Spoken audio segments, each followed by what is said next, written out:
ഒരു കഥാപാത്രത്തിന്റെ വിജയം എന്ന് പറയുന്നത് ആ കഥാപാത്രത്തിനോടൊപ്പം തന്നെ ഓപ്പോസിറ്റ് നിൽക്കുന്നവർ അതിന്റെ അവരുടെ സപ്പോർട്ട് ഉണ്ടെങ്കിൽ തന്നെ കൂടുതലായിട്ട് പറ്റുള്ളൂ. കാരണം നമുക്കിപ്പോൾ നമ്മളെ അവിടെ വെച്ചിട്ട് ഇങ്ങനെ നമ്മൾ ചെയ്യുന്ന ഓരോ കാര്യങ്ങൾക്ക് മോശം എന്ന് പറഞ്ഞാൽ നമുക്ക് പിന്നെ നമ്മൾ ഡള്ളായി പോകും. നമുക്ക് പിന്നെ ചെയ്യാൻ പറ്റും. പക്ഷെ എന്നെ സംബന്ധിച്ചിടത്തോളം എനിക്ക് എല്ലാവരും നല്ല ഇങ്ങനെ ചെയ്തു, കുഴപ്പമില്ല, ഇങ്ങനെ പറയുന്നതാണ് ഞാൻ കേട്ടത്. ഈ സാധാരണ കേട്ടിട്ടുണ്ട് ഈ തിലകൻ ചേട്ടനൊക്കെ ഭയങ്കര കലിപ്പാണ്, ഭയങ്കര ദേഷ്യക്കാരനാണ്, ഒരു തുറന്നു പറച്ചിലുകാരനാണ്. എന്ത് തോന്നുന്നു? ദേഷ്യപ്പെടാറുണ്ട്. കാരണം വെച്ചാൽ നമുക്കൊരു കാര്യം പറഞ്ഞു തന്നാൽ നമ്മളത് മൈൻഡിൽ വെച്ചിട്ട് ചെയ്യണം. അതായത് ഇപ്പം നമ്മളോട് പറയാം, നീ അവിടെ നിന്ന് ഇങ്ങോട്ട്. ഇപ്പം ഞങ്ങൾ നായകൻ എന്ന് പറഞ്ഞ പടം ചെയ്യുന്ന സമയത്ത് ഞാനെപ്പോഴും ഈ സെറ്റും മുണ്ടും സാരിയൊക്കെ കൊടുത്തിട്ടുള്ള വേഷങ്ങൾ ചെയ്യുന്നത്. നായകനിൽ എൻ്റെ വേഷം ഫ്രോക്കാണ്. ഞാൻ എന്ന് പറഞ്ഞ ഒരാൾ ഫ്രോക്ക് ഇട്ടിട്ടേ ഇല്ല. പിന്നെ എൻ്റെ മനസ്സിൽ ഈ ഫ്രോക്ക് ഇട്ടൊക്കെ വരുമ്പം എങ്ങനെ ഇരിക്കും, എല്ലാവരും എന്നെ എങ്ങനെ കാണും, ഈ ഒരു ടെൻഷനിൽ ആംഗ്ലോ ഇന്ത്യൻ വേഷമാണ് അതിൽ. അപ്പം ഞാനിങ്ങനെ ലിജോയുടെ പടമാണ്, ലിജോ പല്ലിശ്ശേരി.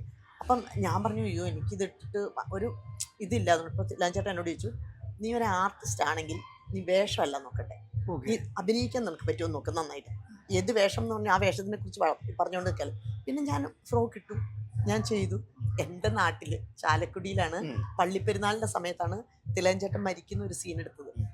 അന്ന് ഞാൻ അഭിനയിക്കുന്നു എന്ന് പറഞ്ഞിട്ട് എല്ലാവരും കാണാൻ വന്ന് നിൽക്കുന്നുണ്ട്. അത് സ്വന്തം നാട് പള്ളിപ്പെരുന്നാളിൻ്റെ എന്ന് പറഞ്ഞാൽ ഒറിജിനൽ പെരുന്നാളാണ് അവിടെ നടക്കുന്നത്.